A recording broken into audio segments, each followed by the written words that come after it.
The Opinion with Michael J. And this is an episode on the art of propaganda. I guess it's going to be part 2. How lies shape our reality. And the art of propaganda of Candace Owen. Is it Owen? No. Candace Malcolm. Did I say that? Yes, I did.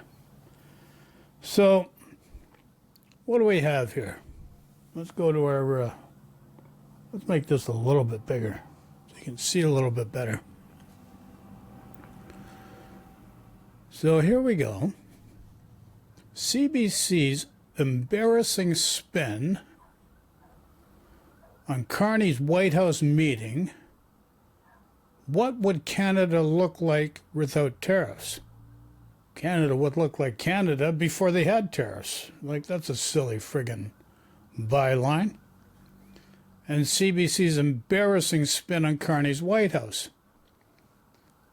Now, this further states, on our second segment of the Candace Malcolm show, Candace is once again joined by Queen's Law professor Bruce Pardy to discuss the real culprit behind our tariff troubles and the propaganda machine at the CBC pushing absolute nonsense. Damn, really? How about I tell you the way I see it? I think this Bruce Pardy, based on what I've seen, I would not engage his services because he has no real interest in representing me in the way I think I need to be represented. And I've had a lot of good lawyers over the years. And to falsely state that the tariff troubles are based on Canada's actions,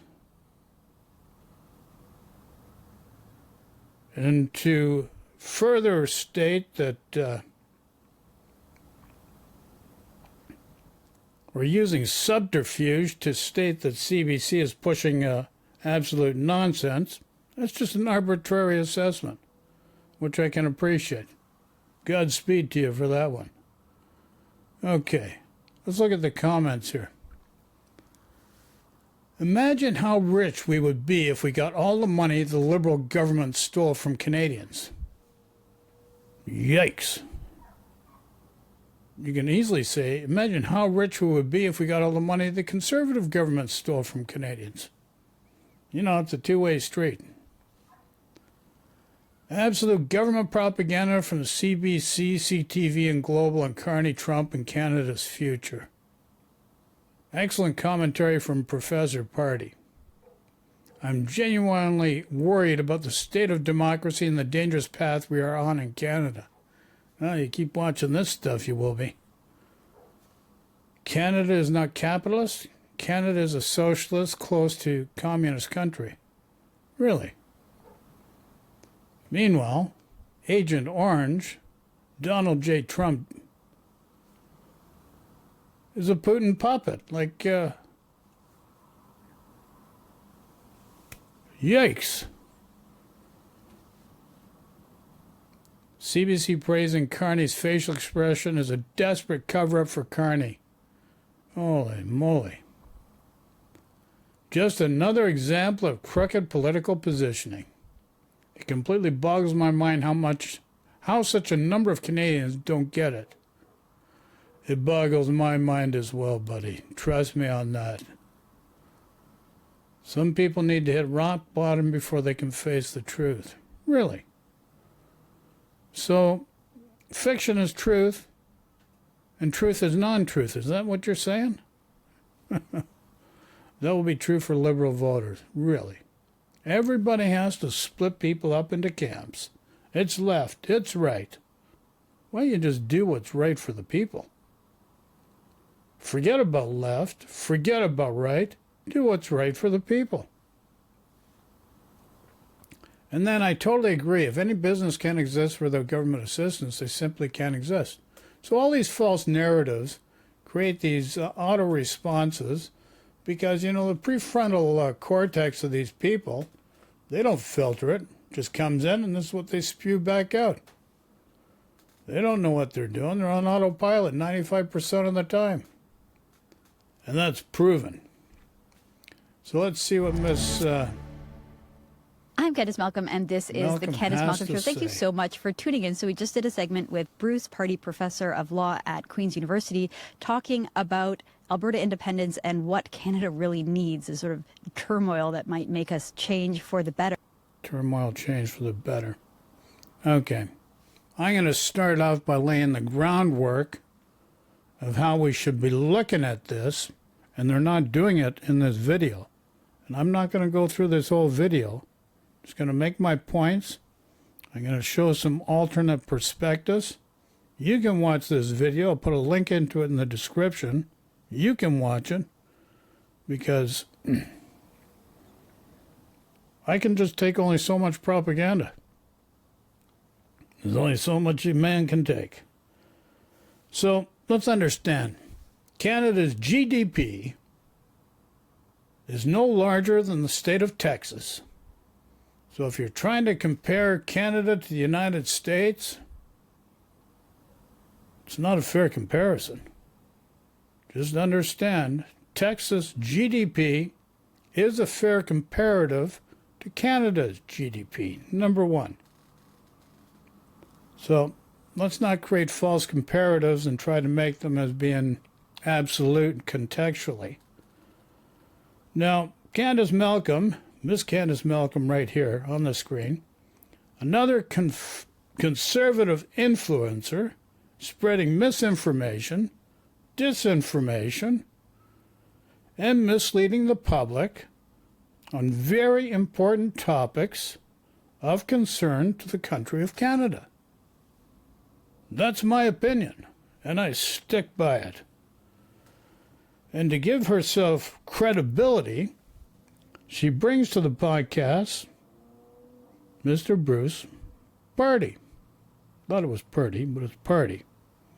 Professor at the Queen's University that obviously reflects his opinions based on his responses. And based on his responses, from my perspective, he has no interest in representing Canada in a fair manner with respect to the tariffs. I would not engage his services. I'm telling you right now. I know I can get better. I've had better. So what do I mean about that? Well, first of all, let's look at the tariffs. The United States tariffs against Canada are based on Trump's reading about this guy McKinley, President McKinley of the 1890s. He put tariffs in place because the USA tried to take Canada with economic pressure back in the 1890s. So Trump reads that. A little flare goes off in his friggin' cranial structure, and he gets the idea he's going to use this tactic in the present time. Do what they tried in the 1890s to take Canada, because he's a genius, using economic pressure in the present with tariffs. Meanwhile, he uses emergency powers to create executive orders. Like it's based on a false intention. These tariffs are based on a false intention. Normally, you got to go through Congress. But Trump's doing it in a way, emergency powers, based on a national security threat to the United States. And it's not. He's just creating it. It's out of the Putin playbook. Makes you wonder, eh? Well, let me explain something to you. I know the guy. He's a Canadian. He's a Canadian lawyer, property developer in the States, blue blood British guy. That went to see a guy by the name of Boris Yeltsin in the early 1990s. And later they brought this guy Trump in to develop properties. Trump being the how can I put this nicely? I mean, you can't put it nicely. Anyways, Trump had no idea what he's doing. He's trying to do everything because he wants to be a big shot. But this guy that I know had to rein him in and say, hey, listen, we're going to make this a one-stop shop. You don't have to do anything. All you're going to have to do is management contracts for the hotel part of the operation. But here's the other issue. Trump is so friggin' greedy, he can't do a fair deal with anybody. All those deals fell apart. But that's the deal. That's the thing. So, using emergency powers for the tariffs, without the approval of Congress, is actually not lawful. It's unlawful. And it's really shady if you want to look at from the actual way it's been incorporated. Furthermore, blanket tariffs, done like they've been done under the administration of Donald J. Trump, are the exact same as was done by Herbert Hoover in the 1929-1930 era, President of the United States. Same thing, same MO. Businessmen, supposed successful businessmen. Mind you, Trump's had 6 bankruptcies.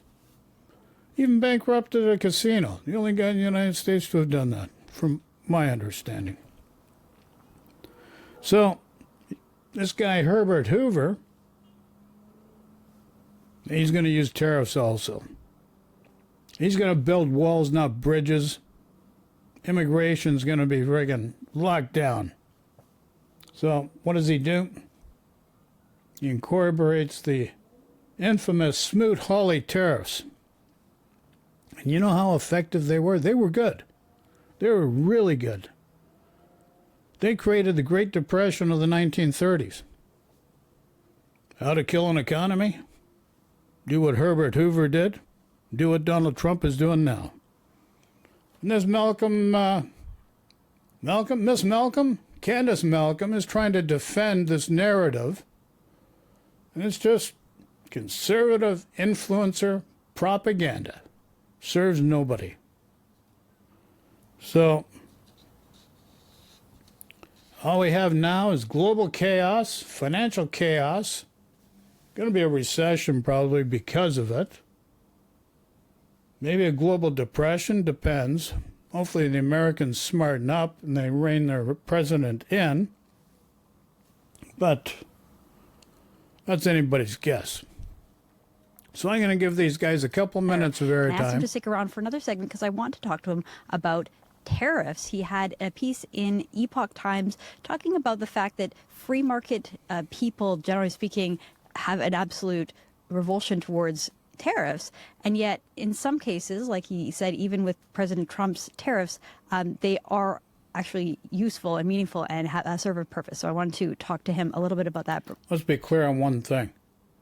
The way Trump's doing tariffs is not useful in any manner whatsoever. That's pure nonsense. Bruce, thanks for sticking around. Oh, great to be here, Candace. Thank you. Okay, so this is a really interesting conversation. Oh, we got a law professor doing economics now. Well, this is rich. Because we were just talking about Canada and how it exists and the purpose of Canada, what is Canada. And it seems to me that our economy is basically entirely intertwined with our government. That, like, it's hard to even think of an industry in Canada that doesn't have the sort of clause of government in it. And it used to sort of be maybe, I don't know, like a liberal policy that they would reward companies and industries. Holy crap, man. It's friggin' nonsense. Okay, so let's go back to the title here. CBC's embarrassing spin on Carney's White House meeting. Okay, Lawrence O'Donnell, May 6th, about the time that Carney went to visit. His title here, Lawrence, Canada's PM humiliated Trump today, but not as much as Trump humiliated himself. And here's Trump's 100-day interview with Time magazine. There's 0 deals so far. Why is that? Trump, no, there's many deals. When are they going to be announced? Trump, you have to understand. I'm dealing with all the companies, very friendly countries. We're dealing with China. We're doing fine with everybody. But ultimately, I've made all the deals. So you got a president micromanaging everything. The people he has in his cabinet can't do anything. They're hamstruck. They're friggin', they got straitjackets on. And if they do anything outside what he allows them to do, they get fired.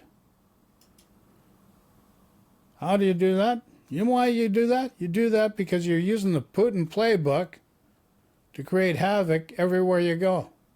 So that's Lawrence O'Donnell there. Now Lawrence O'Donnell again, 21 hours ago, talking about tariffs. Imagine, this is an American. I believe this guy actually worked in maybe the Bush. He worked in one of the administrations at one time. Well, today, Donald Trump retreated and surrendered twice. Once in his trade war and once again in the United States Senate. We reported on this program last night that Donald Trump's increasing political weakness had made it impossible for him to get enough votes in the Senate to confirm his choice to be the U.S. attorney for the District of Columbia. And today, Donald Trump surrendered and withdrew his choice for confirmation to that position. And while he was at it, Donald Trump admitted, in effect, that he's just too old and too weak to do his job. I can only lift that little phone so many times in a day. That's how Donald Trump explained his inability to get the 50 votes he needs from Republican senators, plus the vice president, to achieve that Senate confirmation. And you know, he only had to make one phone call to get that nomination through the Senate. That would be a phone call to Republican Senator Thom Tillis on the Senate Judiciary Committee, who publicly came out and defied Donald Trump, as we reported to you here last night. Because Donald Trump is now so politically weak among Republicans in the United States Senate, Thom Tillis said no publicly. I will not vote for Donald Trump's choice. And today, Donald Trump just publicly and meekly surrendered to Thom Tillis, to that one Republican senator who stood in his way, with Donald Trump saying, I can only lift that little phone so many times in a day. The single stupidest explanation a president has ever given for being unable to achieve a Senate confirmation. Today, Joe Biden appeared on The View for a full hour, taking all questions, and was always smart, sometimes wise, and always made perfect sense for the full hour, the way you would expect a president to do. Imagine Joe Biden that. was dignified for the full hour. Joe Biden was indeed presidential for the full hour. Imagine, if you will, Joe Biden in his presidency explaining his failure to win a vote in Congress by saying, I can only lift that little phone so many times in a day. Imagine the screaming from the White House press corps if Joe Biden had ever said anything like that.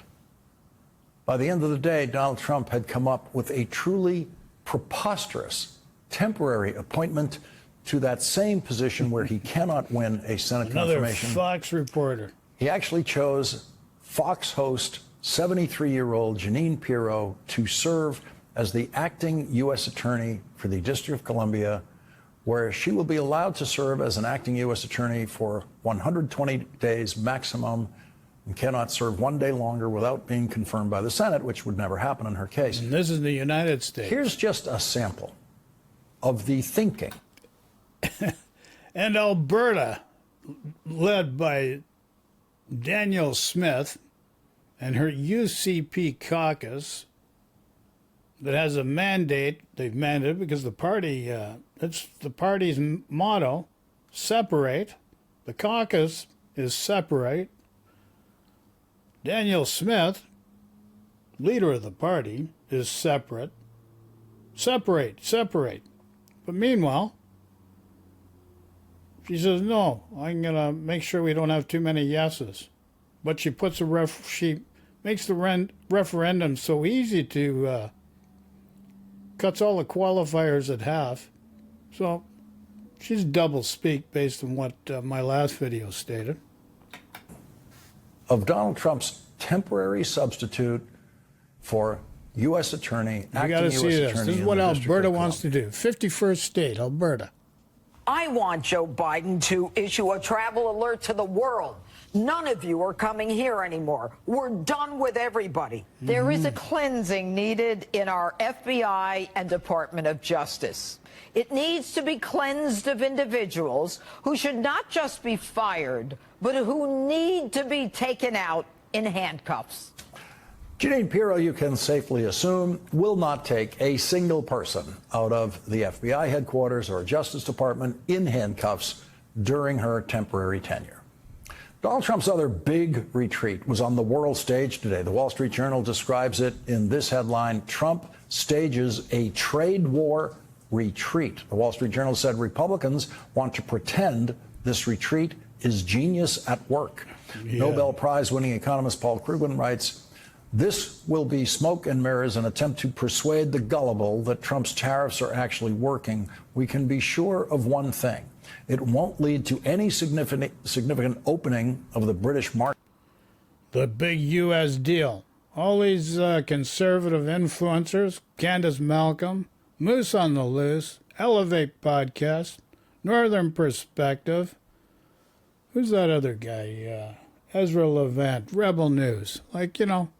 Here's the truth. Trump's tariffs are not working in the U.S. The deal with Britain, if you read the last line, is, well, this is not a formal deal. It's basically minutes of agreement to agree to something. All it is a small carve-out. Meanwhile, Britain's trade with the U.S. is in a positive situation, not in a deficit situation. But understand that deficits in trade matters do not mean you owe money. That's not how that works. It means you provide a product, the country you're providing it doesn't have enough of its own product to satisfy their needs. It's really that simple.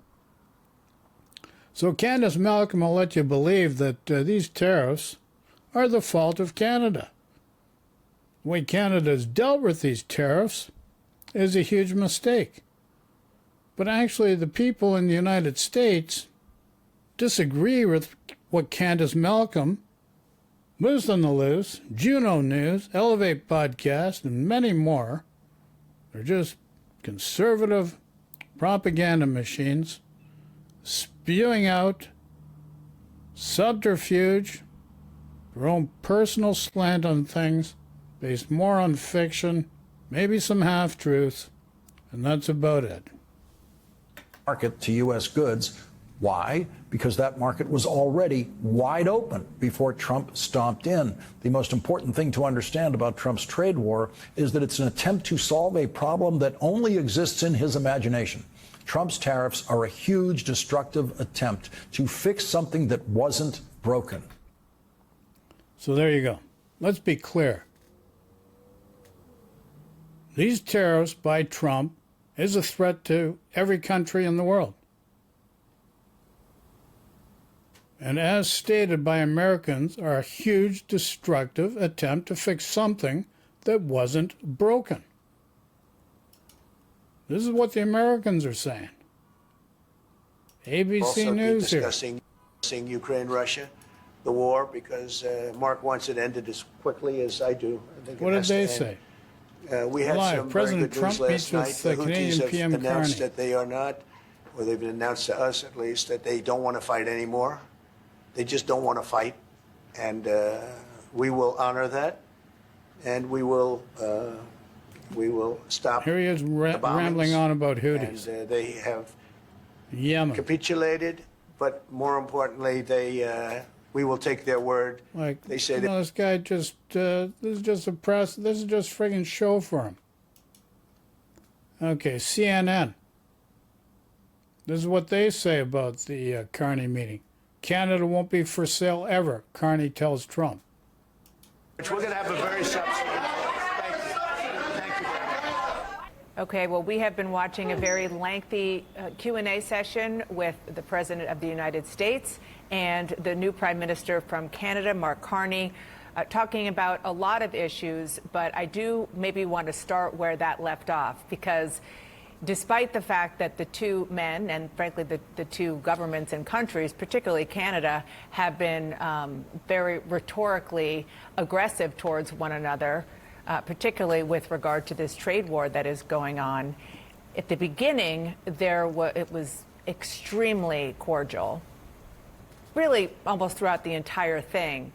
Then at the end, you did see and hear President Trump start to get and give more jabs, talking about the fact that the United States doesn't need Canadian goods, doesn't need to have cars from Canada.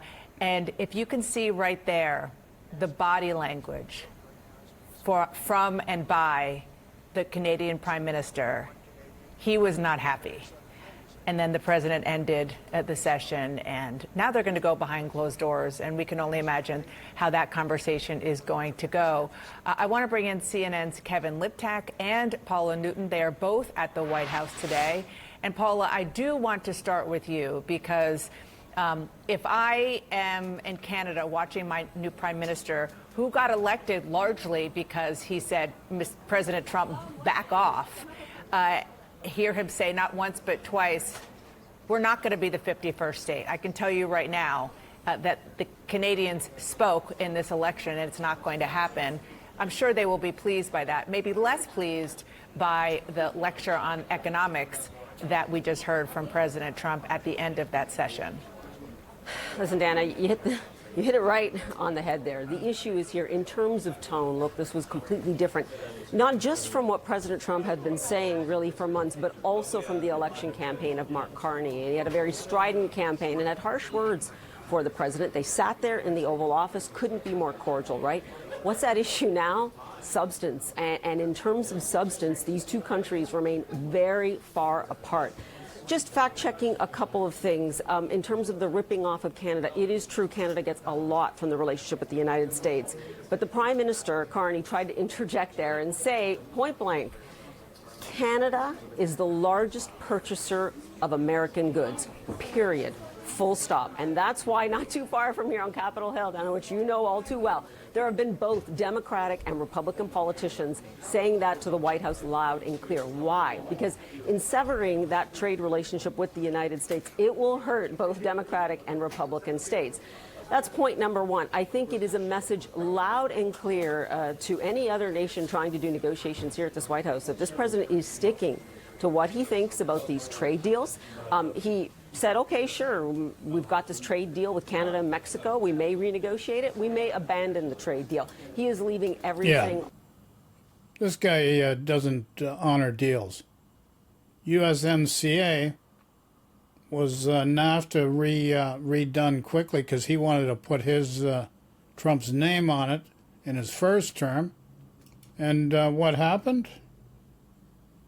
As soon as he gets back in his second term, he's looking to renege on every other deal. You know, he did it to the Iranians, and then he wants to do another deal with the Iranians. Meanwhile, he had a deal with them. Like, this guy's just friggin' nuts. Come back, you said, oh, so did the UK win or lose out of this? Whenever we prevent... This guy lives in America, he's an economist. ...each other from trading, we're hurting both of us. So Trump imposing this 10% tariff is very bad for Britain. You're going to sell less stuff to America. It's very bad for Americans because I want the brilliant British craftsmanship that I can get. And now you're taxing that, and that hurts me.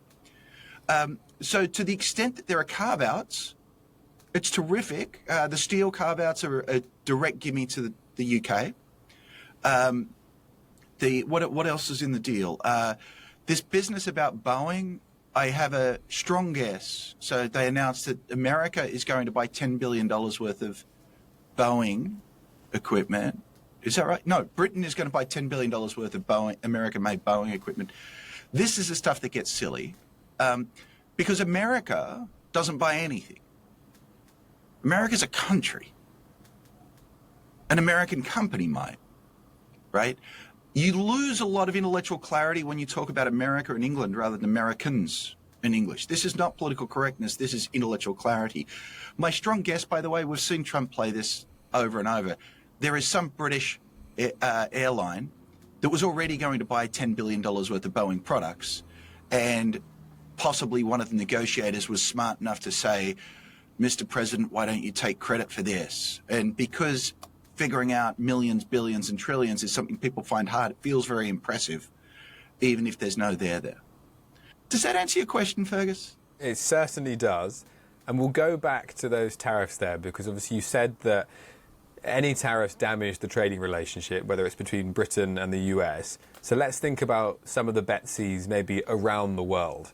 If you were another country looking at this deal, would you think that, oh, okay, so at least tariffs in some form are here to stay?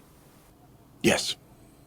That's just a forecast, right? It's given that we sat down with the Brits and were willing to put some amount on the table, and there was a lot politically for the White House to gain because this was going to be the first deal and we all love the Brits and Trump appears to be something of an Anglophile. There was probably more on the table and more patience for getting there, and the 10% stayed. It's a 10% across the board tariff with an asterisk. What that tells you is the only thing that they're going to negotiate is the asterisk. And so if I were advising the Australian Prime Minister right now, I would say there's 10% with an asterisk. I would also say the size of the asterisk is so small, it's not clear that you need to fly to Washington for this. I think it was, the steel, I don't think changes the world in any important way, but it does work for the Brits. So if I were your Prime Minister, I would think it was worth an afternoon of my work to get that carve out and the carve out for the cars. But I would not call it a trade agreement. And one thing I want to clarify here, Fergus, I think those of your audience in Britain have seen very different media than those of us in the United States. So the President declared this as a comprehensive and historic trade agreement, which is nonsense. That's why I'm here pouring cold water on that. My understanding, and Fergus, you actually read the British press, is it's been a lot more measured over there, which is to say we got a few little carve-outs. It was probably worth the afternoon doing it. Well, this is actually something I wanted to come on to, because we should be clear. It's not actually, I don't think, technically even a full trade deal. It's a framework centred around certain goods. And in the small print, I'm just going to read this here, in the small print it does say, both the United States and the United Kingdom recognise that this document does not constitute a legally binding agreement. Of course it doesn't. There you go. And the big UK-USA deal doesn't constitute a binding agreement. Can you imagine that? I don't remember if I did this on your show or not, but I did predict that the first trade deal would be one piece of paper and 7 bullet points. Turns out I was wrong. It's a page and a half, but that's because they added a couple of paragraphs describing how historic it was. Let me go back a step, because you actually got to something really important. A trade agreement passes through the US Congress. The Constitution gives the right to pass trade agreements to Congress. This White House has had no interest in Congress at all. And I doubt there's anything here that's going to go through Congress. I'd say it's 100 to 1. That matters because what this means is this agreement is actually just a handshake between one man in an office and another bloke. That means that when this man leaves the White House, the next guy can get rid of it with a stroke of a pen. Whereas if it had passed Congress, Congress would have to undo it. Now, I understand in Britain, usually your parliament does what the prime minister wants them to do. That is not how Congress works. So there you go. Donald J. Trump, the art of the deal. The deal. Just friggin' smoke and mirrors. Smoke and mirrors. Now here, a real clash reaction to Trump's bizarre beating down tenor in meeting with Carney.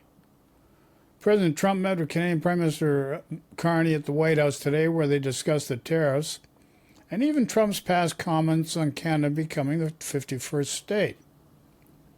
The National Affairs correspondent John Nichols and Canadian journalist and author Stephen Marche joined Katie Tur to share their reaction to the meeting.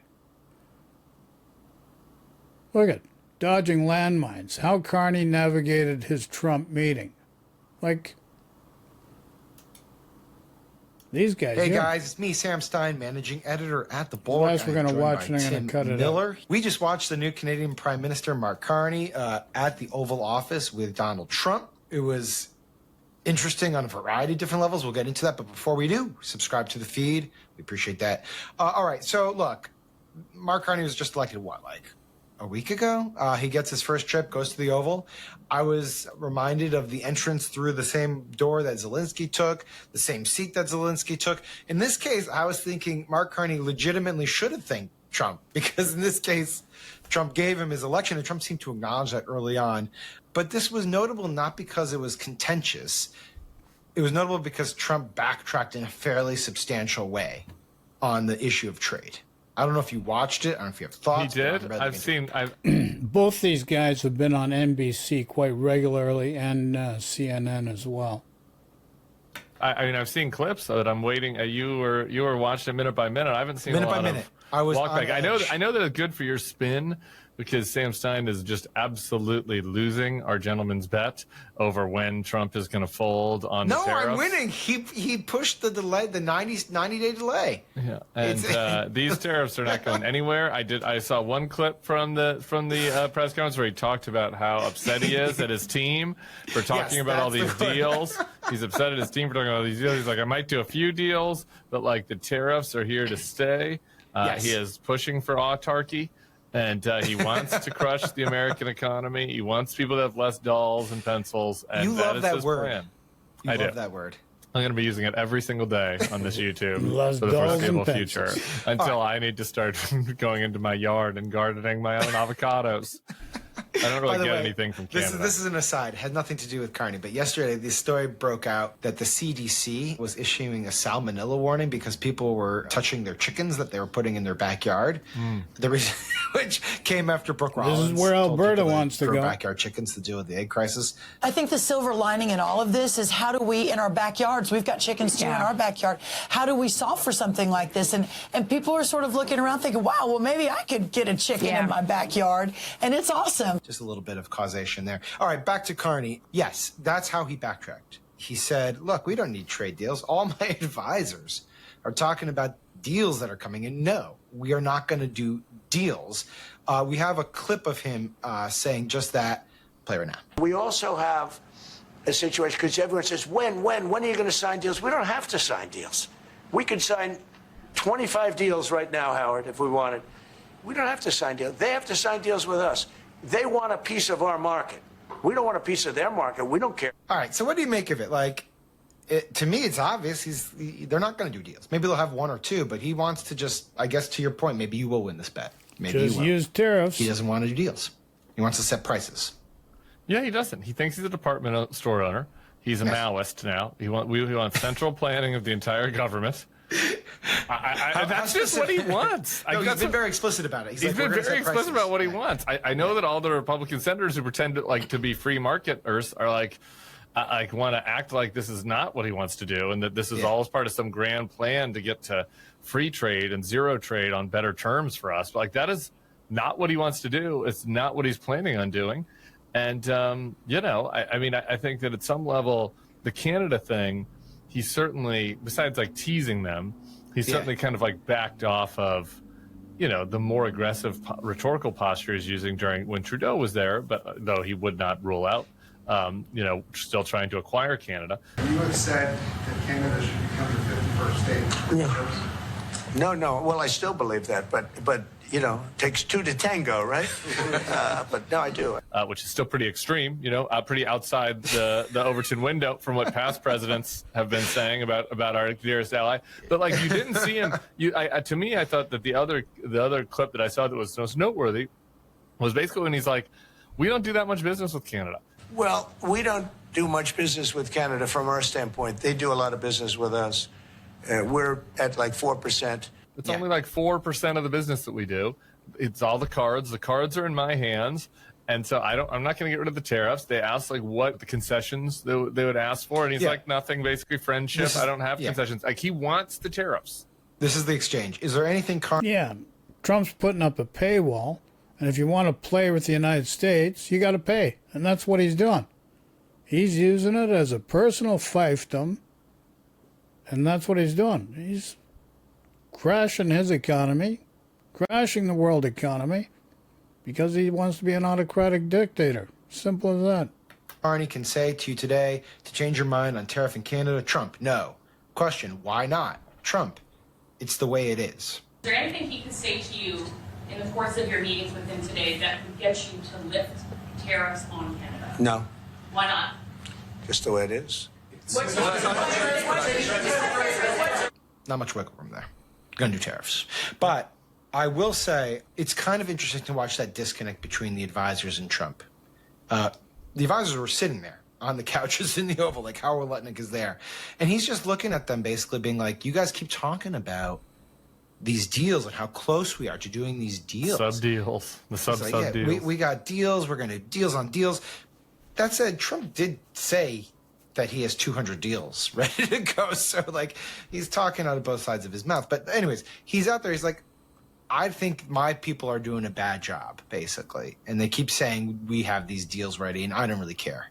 I just think I'm going to set the prices, and people can shop at our store regardless. And it's yet another case where all these Trump advisors think they're doing the thing that's going to please Trump, and they just look silly and foolish at the end of it. So there you go, folks. That's where it's at. Candace Malcolm can spin it any way she wants. Moose on the Loose, Elevate Podcast, Jasmine Lane, Rebel News. All these guys can spin it any way they want. The real fact of the matter is, like Carney told you at the beginning, we need to pursue other trade alternatives. We need to restructure our interprovincial business, get rid of all the barriers. So you listening, Danielle Smith? Smarten up. Let's open up from east to west coast of Canada. Let's start doing business amongst ourselves and work on getting international trade partners that are reliable, that we can work with. Simple as that. So, folks, thank you for watching. Love and peace to everybody. Take care. Talk to you soon. Ciao for now.